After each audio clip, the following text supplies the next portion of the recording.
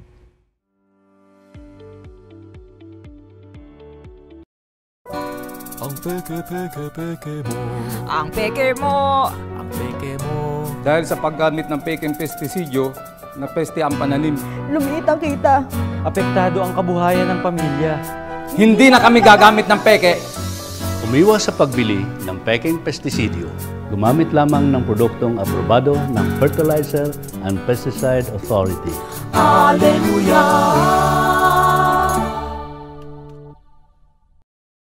And we are back. Kasama ko po ngayon ang Economist 2 ng Fertilizer and Pesticide Authority, si Ms. Kim. Magandang umaga, Ms. Kim. Magandang umaga, Ms. Camille, and magandang umaga sa lahat ng nanonood ng ating Facebook Live. O, ayun, for starters lang, Ms. Kim, pwede ba tayong magbigay ng konting background tungkol sa Philippine fertilizer prices? Of course, Ms. Camille, and ngayon ipapakita natin yung graph showing the fertilizer price trend mula 2012 to September 2022. As we can see, may relatively stable trend except ng middle of 2021, nagkaroon na siya ng drastic increase in prices. We can also note na walang seasonality yung prices ng ating fertilizer despite sa seasonality ng demand na alam natin na yung rice and corn, halimbawa, meron yung cropping pattern na sinusunod. So ayun, at least ngayon na nagkaroon na tayo ng konting information tungkol sa Philippine fertilizer prices. Yung next question ko naman, Ms. Kim, pwede ba nating i-compare yung fertilizer prices before the pandemic and during the pandemic para lang makita ng mga farmers natin at ng mga viewers natin yung difference? Ay, Ms. Camille, yung prices ng fertilizer natin noong 2020, it stayed close sa values ng 2019, so malapit lang siya. Yung nagkaroon talaga ng increase, yun na nga yung middle ng 2021. So sa nakikita ko dito, so before the pandemic, 2020, 2019 and below, minimal lang yung changes ng fertilizer prices natin. Yes, Ms. Camille, volatile siya pero no dramatic increases except nung 2008. Pero after that, noong 2021 na nagkaroon ng ganyan kalaking increase.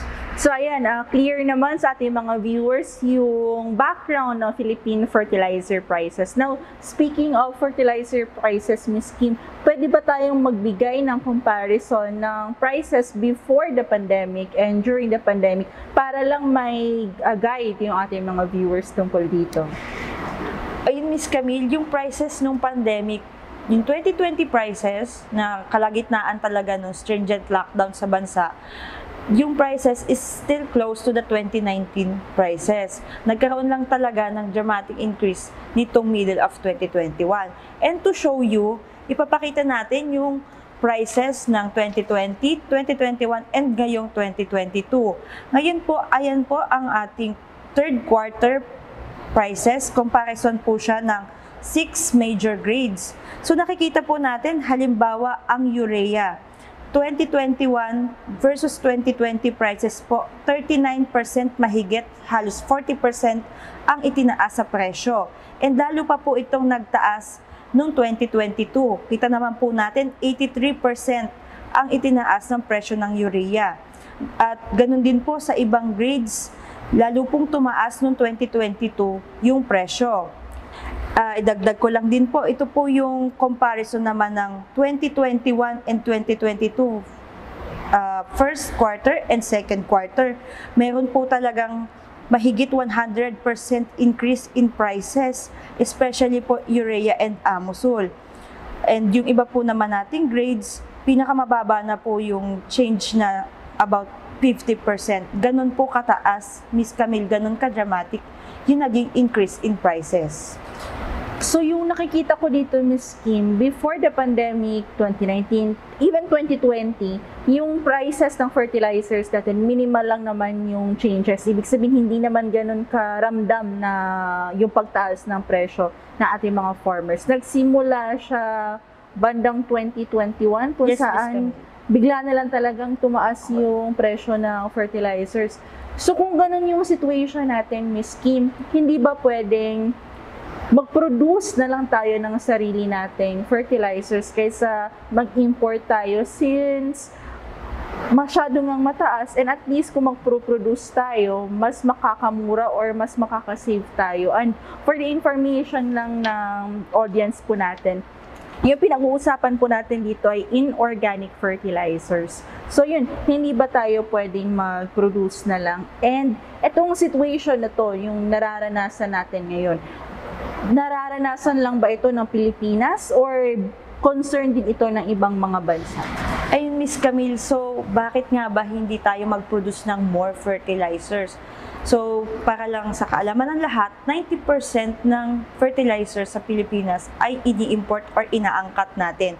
Ito rin yung isang factor bakit walang seasonality yung prices natin, di ba? Nakita natin kanina sa trend na walang seasonality despite the cropping patterns, especially ng palay and corn. Ito ay dahil sa mas sumusunod yung price natin sa prices sa international market. So, bakit hindi tayo mag-produce na lang? Well, kahit may konti tayong producers, may ilang fertilizer producing companies, ang pagpuproduce po ng fertilizer, nagre-require yan ng malaking operation cost and high input cost. And kailangan din nating i-factor in yung ating natural reserves ng natural gas. So ayan, so yung napansin ko dito, Miss Kim, is yung 2019, 2020, kahit nga 2020, yung changes ng fertilizer prices natin, minimal lang. So hindi siya ganun karamdam ng ating mga farmers. Nagsimula talaga yung pagtaas ng presyo ng abono noong around 2021.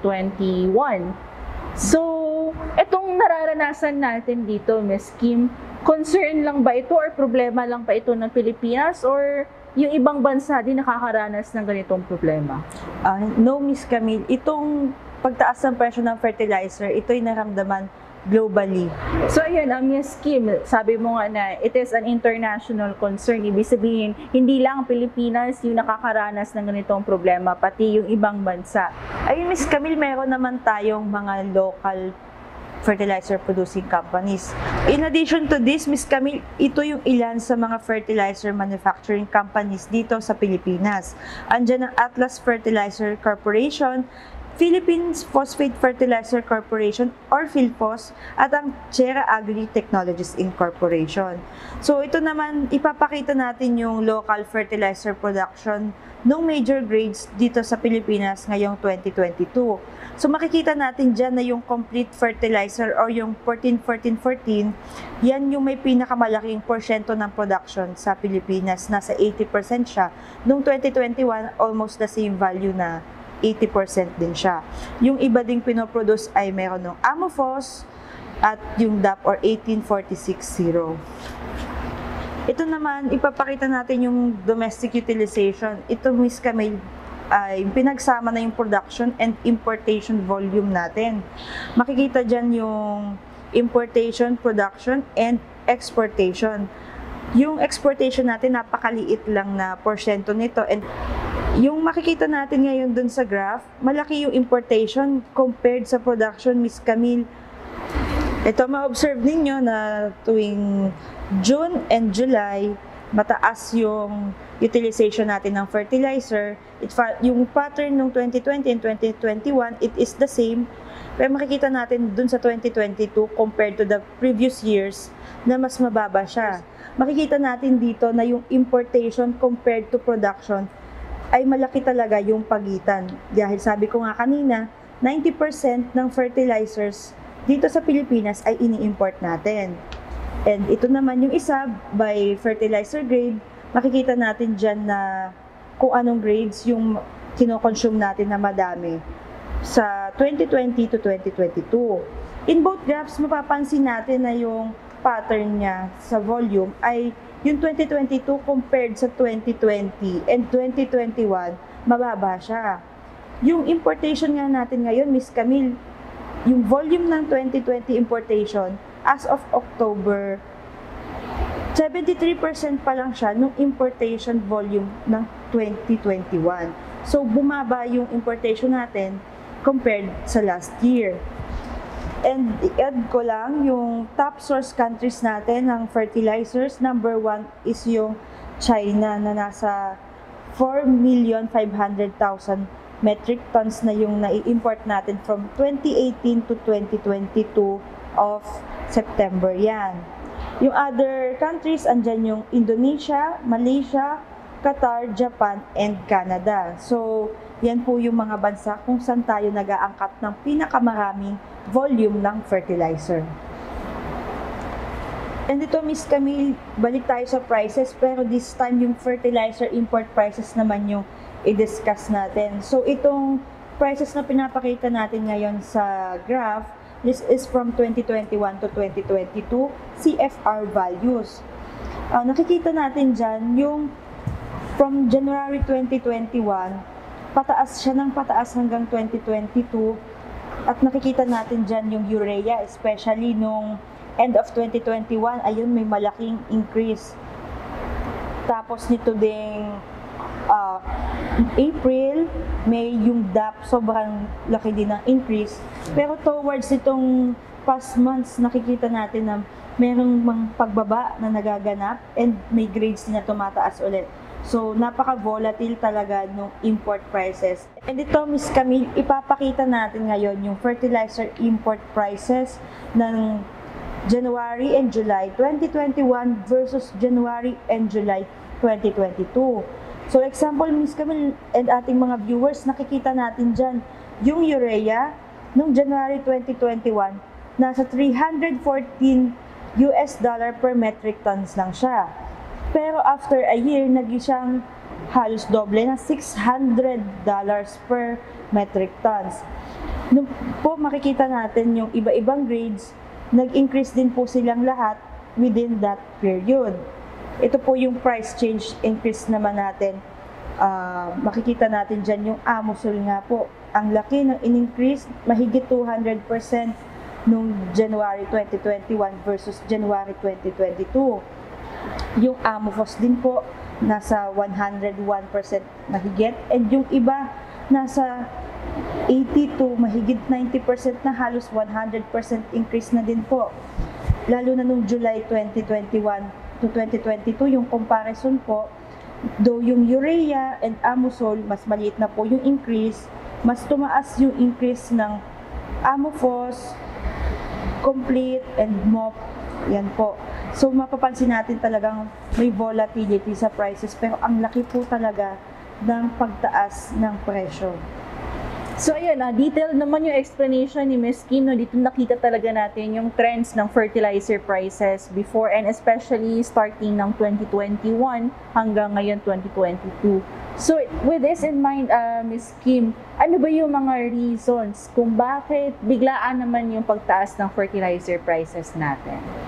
Miss Camille, gaya nga ng nasabi natin kanina, yung pagtaas ng fertilizer, naramdaman yan globally. So, madaming factors bakit noong 2021 may biglaang pagtaas.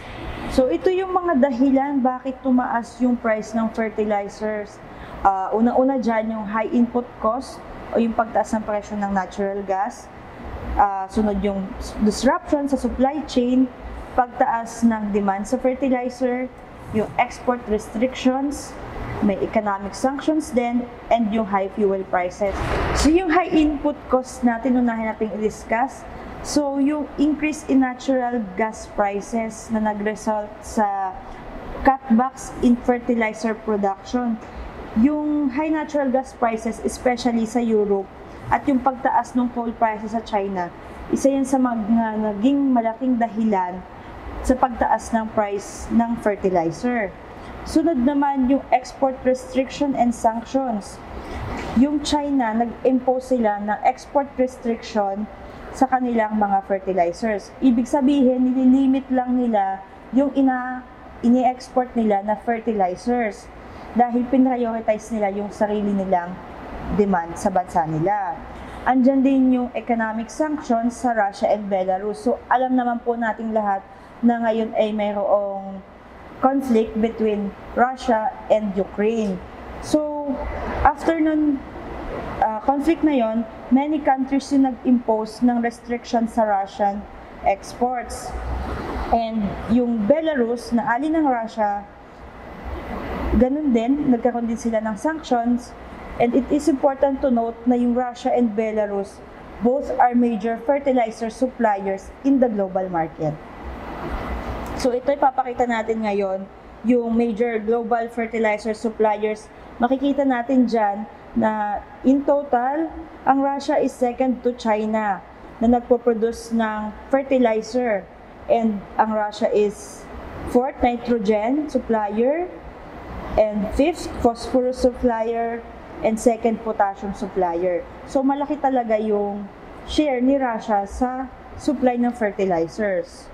So moving on, yung supply disruptions, naging tong factor sa pagtaas ng presyo, especially nung nasa kalagitnaan pa ng pandemic dahil nagkaroon ng mga lockdowns, so mahirap yung movement ng mga goods.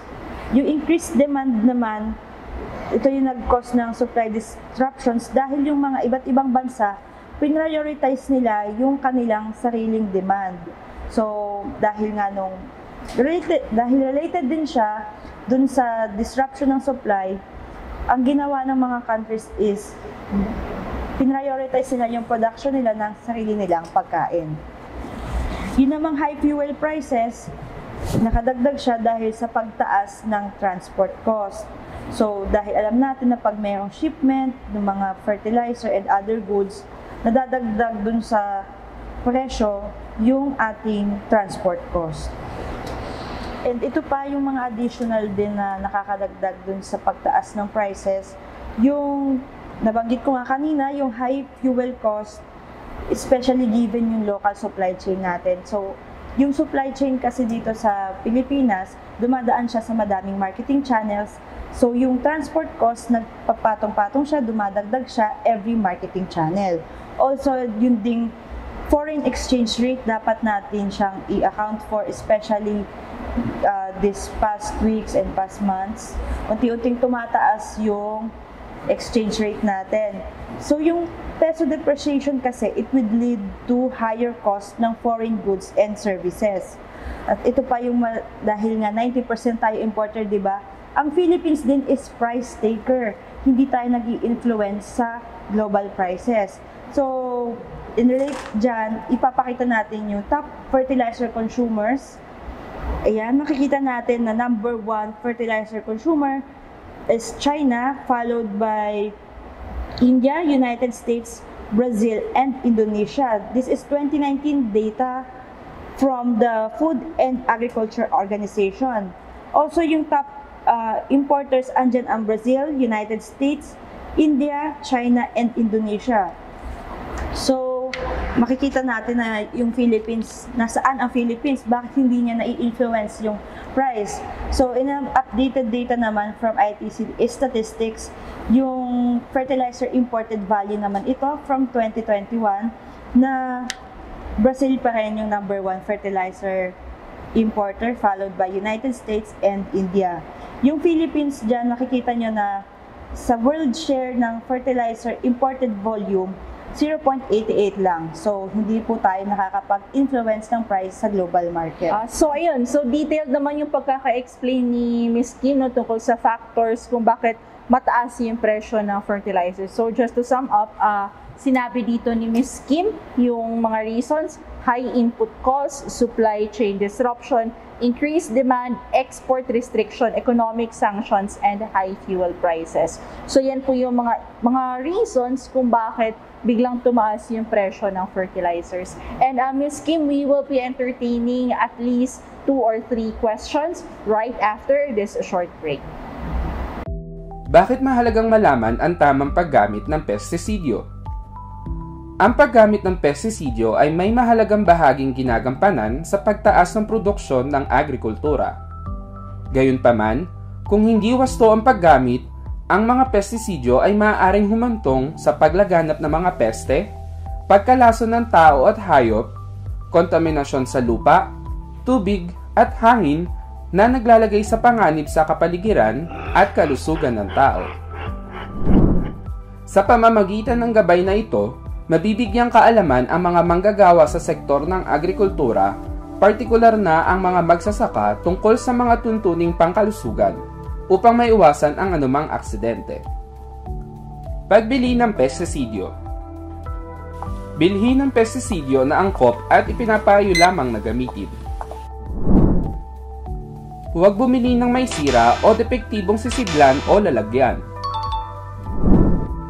Kung ibabiyahe ang pestisidyo, ilayo ito sa pagkain at mga pasahero. Tamang paggamit ng pestisidyo. Huwag gumamit ng pestisidyo nang walang sapat na kaalaman. Mahalagang basahin ang etiketa, tignan ang tagubilin at ang mga ipinapayong paraan bago gamitin. Obserbahan ang lagay ng panahon, partikular ang direksyon ng hangin. Ugaliing magbomba nang hindi pa salungat sa hangin. Hindi nire-rekomenda na gumamit o magbomba ng pestisidyo ang mga bata. Isarado ang bahay kung may nagbobomba malapit dito. Laging hugasang mabuti ang kamay at parte ng katawan na maaaring nabahiran ng pestisidyo pagkatapos gumamit o magbomba. Ihiwalay ng labahan ang mga kasuotang ginagamit sa pagtatrabaho sa bukid, lalo na ang ginagamit kapag nagbobomba ng pestisidyo. Bandian kung maaari bago tuluyang labhan. Kasuotang pamprotekta sa katawan. Gumamit ng kasuotan bilang pananggalang sa katawan katulad ng mahabang manggas, pantalon, bota, guwantes, maskara, sombrero, respirator, at iba pang pamprotektang kasuotan. Pagsukat at paghalo ng pestisidyo. Gumamit ng angkop na kagamitang panukat at panghalo. Sukatin ang pestisidyo at ibuhos agad sa tangke na may bahagyang tubig. Tandaan, laging sundin ang tamang timpla ayon sa etiketa o label. Isaradong mabuti ang mga pakete at takip ng bote ng pestisidyo pagkatapos gamitin. Ang pulbos ay dapat ihalo muna sa kaunting tubig bago tuluyang ilagay sa tangke na pambomba. Lagyan ng tubig ang tangke ayon lamang sa dami at haluing mabuti.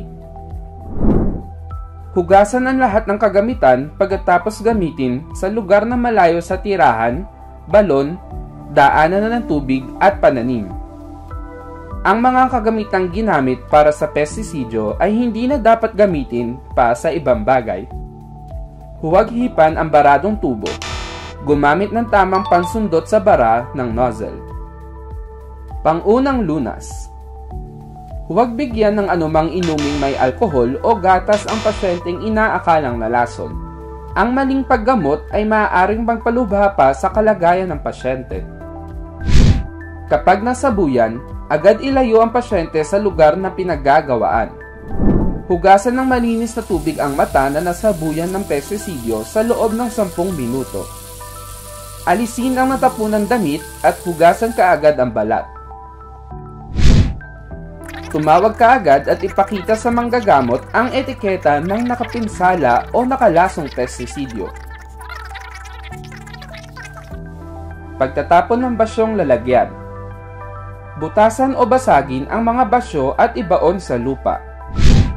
Huwag sunugin ang mga basyong lalagyan sapagkat ang usok nito ay makakasama sa katawan kapag ito ay nalalanghap.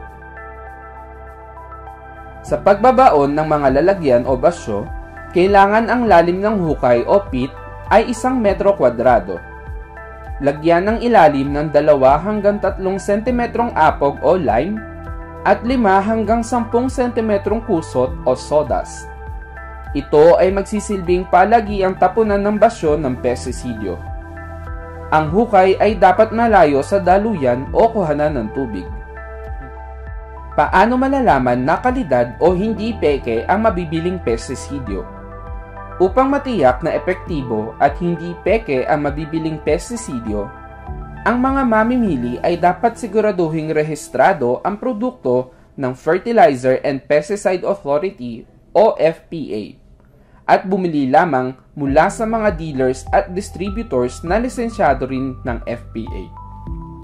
Sa pagsusuri ng mabibiling produkto, dapat ay isaalang-alang ang mga sumusunod. Una, suriin ang basyo ng pestisidyo kung may nakalagay na FPA registration number at i-verify ito sa FPA website gamit ang link na inyong nakikita. Pangalawa, tignan kung nakalagay ang mga sumusunod na impormasyon sa basyo: trade name, precautions, warning o babala, symptoms, first aid, hazard symbol, directions for use, frequency and method of application, compatibility, at name of manufacturer.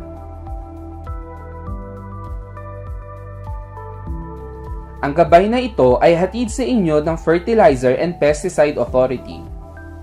Para sa karagdagang impormasyon, bumisita lamang sa FPA website o mag-email sa info.dafpa@gmail.com. Ang peke mo.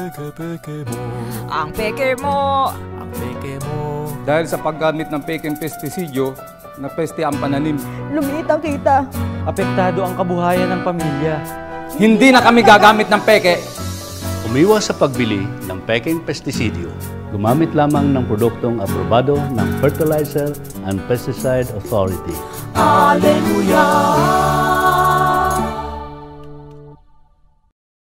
And we are back. So, earlier, na-mention ni Ms. Kim yung fertilizer price trends and yung reason bakit tumaas yung presyo ng abono. And as promised, we will try to answer some of your questions. So, sa mga viewers po natin ngayon, pwede nyo pong i-chat yung mga questions ninyo or comments and we will try to answer some of the questions. And if in case po hindi po namin na-entertain yung questions po ninyo or comment, pwede nyo po kami i-email sa fpacentral77@gmail.com and we will try to get back to you as soon as possible. If in case naman po na ayaw nyo po kaming email, pwede nyo rin po kaming i-message sa aming Facebook page. Tignan ko lang yung mga questions po dito sa ating live chat. So, ayan, Ms. Kim, may first question na po tayo. Ito yung question niya. Given na mataas yung prices ng fertilizers, may sample figure ba kayo kung paano tumataas yung prices ng fertilizers pag bibilhin na namin sa mga dealers or tindahan? Okay, Ms. Camille, so di ba nabanggit ko din kanina na madaming marketing chain sa ating local fertilizer market. So, ipapakita namin ngayon yung imputed cost of fertilizer along the supply chain. So basically, papakita po dito ano yung mga nagiging dagdag per supply chain, per fertilizer handler. Ayan po, so makikita ninyo na from the import price na dadagdagan po siya every stage. Yung import price po natin is from US dollar per metric ton, mako-convert po natin siya to peso, and from this, i-compute na po natin siya per 50 kilogram bag. So, yung landed cost po natin, nadadagdag po dyan yung duties, arrastre, and wharfage. And from that, kukunin na po siya nung company ng importer. Ito na po yung importer price na nadadagdagan po siya ng estimated na 8% profit, 2.5% na tax, plus yung tracking, warehousing, and labor cost. Then, from the importer, sa distributor naman po, same lang din po, nasa 8% na profit, yung tax na 2.5%, and cost niyang tracking and warehousing tsaka labor. So after naman po sa distributors natin, ito na po yung tinatawag nating retailers or yung ating fertilizer dealers. So yung pagpapresyo naman po ng dealers natin, meron din po siyang profit na estimated at 8% plus yung tax na 2.5%. And sa kanila po, ang nadadagdag na lang is tracking and labor cost. Wala na po yung warehousing. So, ayan po yung detail paano po nadadagdagan yung prices kada fertilizer handler along the supply chain. We will be entertaining one last question from the audience. And ito yung question niya, Ms. Kim. Wala ba kayang pwedeng gawin tungkol sa issue na ito? Hindi ba trabaho niyo na bigyang solusyon ang ganitong mga problema? So, I Ms. Camille, to answer that question, yung Department of Agriculture, merong program, tinatawag na fertilizer voucher program na nagbibigay ng fertilizer discounts sa ating mga rice farmer. For more details po, pwede kayo makipag-ugnayan sa Department of Agriculture. And on our part po as FPA, we're doing our best to enforce our mandate to ensure na yung mga nabibili niyong fertilizer ay tama at maganda ang quality at tama rin ang timbang. So, ayun, just to add din sa sinabi ni Ms. Kim, so yung Fertilizer and Pesticide Authority, yung regional field units po namin, from time to time, nakakonduct sila ng random inspection. So, makakaasa po kayo na sa party namin, mas binibigyan namin pansin yung fertilizers and pesticide na binibenta sa market. Mas naging strict yung aming enforcement, kaya huwag po kayong mag-alala, we are doing our best and sinisigurado po namin na yung binibili po ninyong abono and pesticide sa merkado ay within the standards gaya nga ng sabi ni Ms. Kim. And additional na lang din isa din sa mga ways din siguro para ma-address tong issue na to is yung pinopromote ng ating Department of Agriculture, including us, Fertilizer and Pesticide Authority as an attached agency, is yung tinatawag nilang Balanced Fertilization Strategy or commonly known as BFS. So tomorrow po, pag-uusapan po natin ano ba yung ibig sabihin ng BFS and paano ito makakatulong sa atin, especially sa ating mga farmers. And again po, if may questions po kayo or clarifications na hindi po namin na-entertain, pwede niyo po kaming i-email fpa central77@gmail.com or pwede niyo po kaming i-message sa aming Facebook page at FPA official page. Muli po, maraming salamat Ms. Kim for accepting our invitation and for explaining the fertilizer price trends and yung mga reasons bakit tumaas yung presyo ng abono. Maraming salamat sa oras.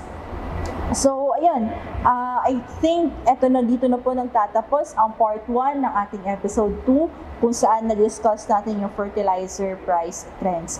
And for evaluation purposes lamang, nasa screen po natin ngayon ang QR code para po sa evaluation po natin for today's episode.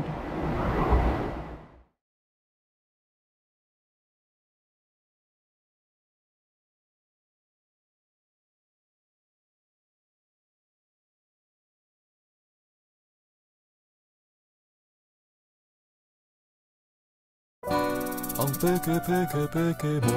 Ang peke mo. Ang peke mo. Dahil sa paggamit ng pekeng pestisidyo, napeste ang pananim. Lumitaw kita. Apektado ang kabuhayan ng pamilya. Hindi na kami gagamit ng peke. Umiwas sa pagbili ng pekeng pestisidyo. Gumamit lamang ng produktong aprobado ng Fertilizer and Pesticide Authority. Hallelujah! So ayan po, dito po nagtatapos ang aming part 1 ng aming episode 2. So tomorrow po, i-discuss po natin yung balanced fertilization strategy. And dito malalaman natin na bakit ito pinopromote ng Department of Agriculture and ano yung makukuha ang benefits ng mga farmers if they will be applying BFS. And for evaluation purposes lang po, nasa screen po natin yung QR code para po sa evaluation po natin for today's episode. Para malaman po namin if ano pa po yung kailangan namin i-improve sa aming agency and specifically dito sa activity namin itong webinar series. And again, if in case po na hindi po gumagana yung QR code, may nilagay po kaming link dyan po sa chat box. So pwede nyo po i-click yun para po masagutan nyo po ang aming evaluation. Muli po, maraming salamat sa pagsama sa amin dito sa aming episode 2, part 1, and we will be seeing you all tomorrow para naman po sa aming part 2. Maraming salamat and enjoy your lunch po.